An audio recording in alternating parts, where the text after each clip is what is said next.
Hello अस्सलाम वालेकुम dear student. आज असाइनमेंट 1.3 है।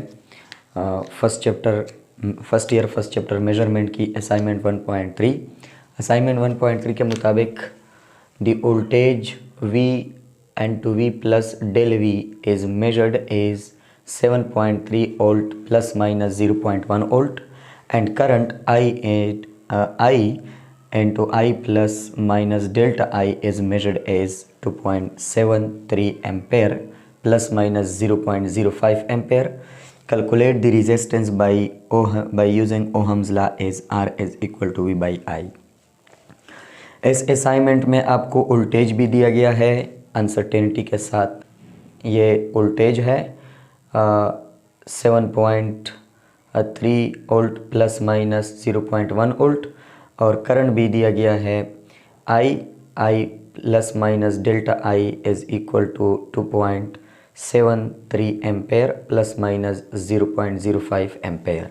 ये वोल्टेज और ये करंट। और वो कह रहा है कि रेजिस्टेंस की वैल्यू मालूम कर ले अनसर्टेनिटी के साथ ओहम्स लॉ के मुताबिक R is equal to V by I. ये सर्किट डायग्राम मैंने बनाया है। इसमें एक रेजिस्टेंस है, इसको हम रेजिस्टेंस डिनोट करते हैं ऐसे। और ये एक बैटरी मैंने इससे कनेक्ट किया हुआ है। इस बैटरी की वोल्टेज 7.3 वोल्ट है और इसमें अनसर्टेनिटी 0.1 वोल्ट है, ये वाला। और इस रेजिस्टेंस में जो करंट फ्लो कर रहा है वो 2.73 एम्पेयर और इसमें अनसर्टेनिटी प्लस माइनस 0.05 एम्पेयर, ये वाला। अब क्वेश्चन में ये रेजिस्टेंस हमसे पूछा है कि ये कितना रेजिस्टेंस होगा।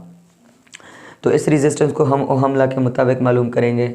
ओहम्स लॉ जो है वो V is equal to I R के बराबर है और इससे R जो है वो V बाई आई के बराबर है। और आपको ऑलरेडी वो दिया गया है कि R is equal to V by I से इस R को मालूम कर ले। तो यहाँ पे हम V और I की जगह वैल्यू पुट करेंगे। Putting the values, R will be equal to 7.3 volt divided by 2.73 ampere. ये वोल्टेज की वैल्यू और ये करंट की वैल्यू, इसको डिवाइड करने से R will be equal to 2.7 ohm. This is your resistance. अब रेजिस्टेंस तो हमने मालूम किया, लेकिन वो कह रहा है कि रेजिस्टेंस में अनसर्टेनिटी कितना है उसको भी मालूम कर लें। तो यहाँ पे चूँकि रेजिस्टेंस हमने डिवीज़न से मालूम किया है, वोल्टेज ऑफ करंट की डिवीज़न से, तो इसका मतलब ये है कि यहाँ पे R में अनसर्टेनिटी मालूम करने के लिए हम अनसर्टेनिटी की डिवीज़न वाला रूल जो है वो अप्लाई करेंगे। Now uncertainty in R according to uncertainty division rule, percentage uncertainty in R this will be equal to percentage uncertainty in V plus percentage uncertainty in I। Percentage uncertainty V में पहले हम मालूम करते हैं। तो percentage uncertainty in V मतलब in voltage, this will be equal to absolute uncertainty in voltage delta V divided by measured value of voltage V multiplied by 100%। So absolute uncertainty in voltage this will be equal to plus minus 0.1 volt. ये हमने ये question में already दिया हुआ है, ये वाला। ये हमने एब्सोल्यूट अनसर्टेनिटी जो है पुट किया है वोल्टेज की, डिवाइड बाय वोल्टेज की मेजर्ड वैल्यू 7.3 वोल्ट है मल्टीप्लाइड बाय 100%। इससे percentage uncertainty end voltage this will be equal to plus minus 1.36%। और इसी तरह हम परसेंटेज अनसर्टेनिटी करंट में मालूम करते हैं। तो करंट में percentage uncertainty this will be equal to absolute uncertainty and current divide by measured value of the current multiplied by 100%।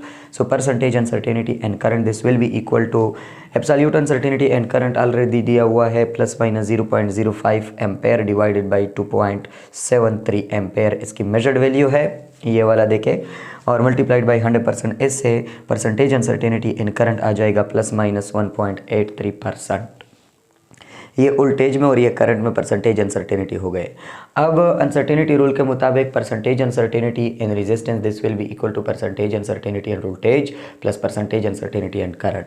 तो यहाँ पर देखिए percentage uncertainty in resistance this will be equal to this is the percentage uncertainty in voltage और plus this is the percentage uncertainty in current. So 1.36% और plus into plus minus 1.83%. This will be equal to percentage uncertainty is equal to plus minus 3.19%. This is the percentage uncertainty in R. अब अगर हम resistance को लेके तो resistance will be equal to 2.7 ohm और plus minus 3.19%। ये आपके answer है। लेकिन अगर आप रेजिस्टेंस के साथ एब्सोल्यूट अनसर्टेनिटी को लिखना चाहते हैं, ये तो परसेंटेज अनसर्टेनिटी है, तो हम इस परसेंटेज अनसर्टेनिटी से एब्सोल्यूट अनसर्टेनिटी को मालूम कर सकते हैं। कैसे? Absolute uncertainty in R this will be equal to percentage uncertainty in R multiplied by measured value divided by 100%।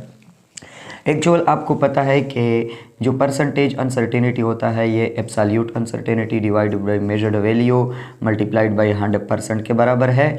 और यहाँ पे हमें absolute uncertainty as percentage uncertainty से मालूम करते हैं, तो यहाँ पे क्रॉस मल्टीप्लिकेशन करने से ये percentage uncertainty multiplied by measured value divided by 100% जो है this will be equal to absolute uncertainty.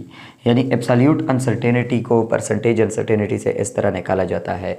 तो absolute uncertainty this will be equal to percentage uncertainty in R multiplied by measured value divide by 100%। तो यहाँ पे percentage uncertainty are में हमने मालूम किया है कितना है 3.19% मल्टीप्लाइड बाई रेजिस्टेंस की जो मेजर्ड वैल्यू है जो हमने मालूम किया है फार्मूला के ज़रिए वो 2.71 ओहम 2.7 ओहम है और डिवाइड बाई 100%। परसेंट कैंसिल हो जाएगा। इन 3.19 और 2.7 को मल्टीप्लाई करके 100 तक डिवाइड करके हमें मिल जाएगा कि absolute uncertainty in R this will be equal to 0.086 ohm. अब हम R को एब्सोल्यूट अनसर्टेनिटी के साथ लिख सकते हैं कि R this will be equal to R की मेजर्ड वैल्यू जो है वो 2.7 ओहम है और प्लस माइनस 0.08 ओहम। यानी मतलब इसको हम एज आ होल ओहम लिख सकते हैं 2.7 प्लस माइनस 0.086 ओहम, या इसको हम इस तरह लिख सकते हैं कि R this is equal to 2.7 ohm और प्लस माइनस 0.086 ओहम। अलग अलग ओहम भी लिख सकते हैं और एज आ होल भी ओहम लिख सकते हैं क्योंकि इन दोनों की यूनिट जो है वो सेम है। This is the answer of assignment 1.3। Thank you.